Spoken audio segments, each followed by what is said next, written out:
अरविंद केजरीवाल जी खुद को और अपनी आम आदमी पार्टी को अक्सर ईमानदार और दूसरी अन्य पार्टी के नेताओं और पार्टी को भ्रष्टाचार में आकंठ डूबा हुआ बताते रहे हैं। यहाँ तक कि जब शराब घोटाले जैसे बेईमानी वाले आरोप लगने के बाद वे जेल गए और जेल से जमानत पर रिहा हुए, तो उसके बावजूद भी उनके इस व्यवहार में कोई कमी नहीं आई। वे अक्सर अपने भाषणों में इस बात का उल्लेख करते रहे कि आम आदमी पार्टी और अरविंद केजरीवाल एक कट्टर ईमानदार हैं, जबकि दूसरी अन्य पार्टियां और इनके नेतागण भ्रष्ट हैं। लेकिन अब जब दिल्ली विधानसभा चुनाव को लेकर उनकी पहली सूची आम आदमी पार्टी की आई है और उसमें जिस तरह से ज़्यादातर जो उम्मीदवार इन लोगों ने नामित किया है वे दूसरे दलों से, मुख्य रूप से कांग्रेस और भारतीय जनता पार्टी से हैं, तो ऐसे में एक सवाल यह उठने लगा है कि अरविंद केजरीवाल के कथनी और करनी में काफ़ी विरोधाभास है और लोग खास करके जो आम आदमी पार्टी के समर्थक रहे हैं उन्हें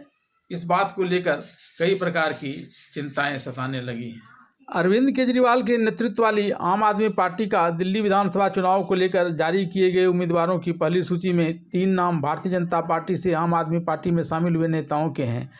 3 नाम कांग्रेस पार्टी से आम आदमी पार्टी में आए हुए नेताओं के हैं। सिर्फ 3 ही नाम ऐसे हैं जो आम आदमी पार्टी के वैसे नेताओं के हैं जिन्हें रिपीट किया गया है। अनिल झा, बीबी त्यागी और ब्रह्म सिंह तंवर जैसे नेता अभी कुछ ही दिन पहले बीजेपी से आम आदमी पार्टी में आए थे, जिन्हें आम आदमी पार्टी ने दिल्ली विधानसभा चुनाव के लिए अपना उम्मीदवार बनाया है। तो वहीं दूसरी तरफ जुबेर चौधरी, वीर सिंह धीमान और सुमेन शौकीन जैसे नेता हाल ही में कांग्रेस से आम आदमी पार्टी में आकर दिल्ली विधानसभा चुनाव के लिए आम आदमी पार्टी के उम्मीदवार बनने में सफल हुए हैं। आम आदमी पार्टी के उम्मीदवारों की दिल्ली आम सभा चुनाव को लेकर जारी की गई सूची में नामों को लेकर अगर चुनावी विश्लेषण किया जाए तो यह स्पष्ट है कि अगर अरविंद केजरीवाल कट्टर ईमानदार हैं तो आम आदमी पार्टी के कम से कम वे विधायक जिनका टिकट आम आदमी पार्टी ने आगामी दिल्ली विधानसभा चुनाव में काटा है वे ईमानदार नहीं हैं। इसी आधार पर इसका विलोम यानी टिकट कटने वाले नेता के ईमानदार और अरविंद केजरीवाल के धूर्त बेईमान होने की बात भी तार्किक तौर पर कही जा सकती है। इसके अलावा एक बड़ा निष्कर्ष इस विश्लेषण से यह भी निकाला जा सकता है कि अरविंद केजरीवाल को भ्रष्ट और गलत कार्य करने वाले नेताओं से भी कोई परहेज नहीं है, बशर्ते कि वे अपनी मूल पार्टी छोड़कर आम आदमी पार्टी में आ जाएं और चुनाव में जीत हासिल कर अरविंद केजरीवाल के हाथ को मजबूत करें।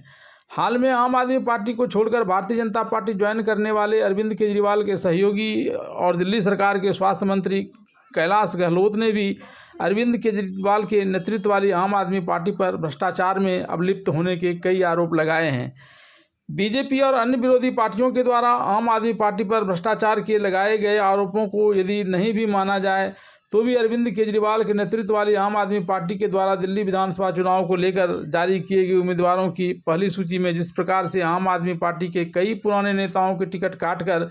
उसकी जगह पर बीजेपी और कांग्रेस से आए नेताओं को टिकट दिया गया है, उससे अरविंद केजरीवाल और आम आदमी पार्टी की ईमानदारी पर ही सिर्फ प्रश्न चिन्ह खड़ा नहीं हुआ है, बल्कि आम लोगों की नज़र में आम आदमी पार्टी और अरविंद केजरीवाल का भ्रष्टाचार का आरोपी वाला एक चेहरा भी सामने आने लगा है। दिल्ली विधानसभा चुनाव को लेकर आम आदमी पार्टी के उम्मीदवारों की सूची के प्रकाशित होने के बाद से खासकर आम आदमी पार्टी के समर्थक